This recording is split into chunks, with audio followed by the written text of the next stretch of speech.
बढ़ते हुए खर्चों के कारण विनीता परेशान हो गई थी। समझ नहीं पा रही थी कि क्या करे।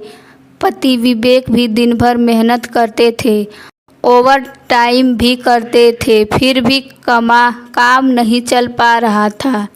2 साल के विकी की ज़रूरतें भी बढ़ती जा रही थी, पर पैसा सीमित था। आखिरकार विनीता एक निर्णय पर पहुंच गई। उसने विवेक से कहा कि वह भी नौकरी करेगी। एक नौकरी मिल भी गई।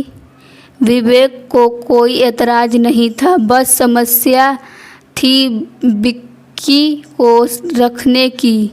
विनीता ने इसका भी उपाय निकाल लिया। सुबह नौकरी पर जाते समय विक्की को अपनी भाभी के पास छोड़ दिया करती थी और लौटते समय ले लेती थी। उसके कपड़े, खाने पीने का सामान आदि सब सुबह ही दे आती थी। मुश्किल से 1 महीना बीता, तब तक भाभी ने ऐतराज़ करना शुरू कर दिया और कहा कि उन्हें भी बहुत से काम होते हैं, जिनके कारण वह विक्की को संभालने में असमर्थ है। बात सही थी, इसलिए विनीता ने अगला उपाय यह सोचा कि घर में एक नौकरानी रखी जाए और खुद काम पर जाती रहे। यही किया गया। जैसा पैसा दे सकते थे वैसी ही नौकरानी मिली। 1 महीने बीतने ना बीते, सहमे हुए विक्की को देखकर विनीता का दिल बैठने लगा, क्योंकि विक्की कमज़ोर होता जा रहा था और डरा हुआ रहता था। समझ आ गया कि नौकरानी का व्यवहार उसके साथ सही नहीं है। यह व्यवस्था भी समाप्त हो गई।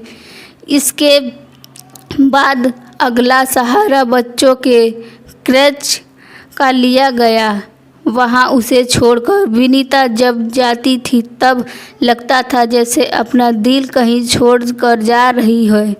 जैसे तैसे काम चल रहा था। एक दिन विनीता को अपने काम के कारण उसे लेने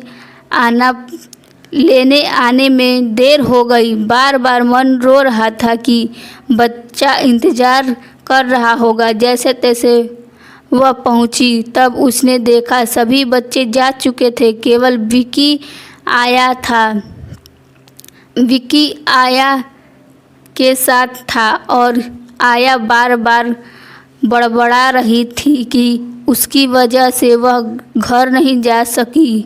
विनीता को देखकर क्रेच की इंचार्ज से सुना दिया कि यह लापरवाही सही नहीं है। बच्चे को यहाँ रखना है तो सही समय पर आकर लेना होगा। अगली बार ऐसा हुआ तो विक्की को यहाँ नहीं रखा जाएगा। सहमा हुआ बच्चा अपनी नौकरी करने की मजबूरी और घर में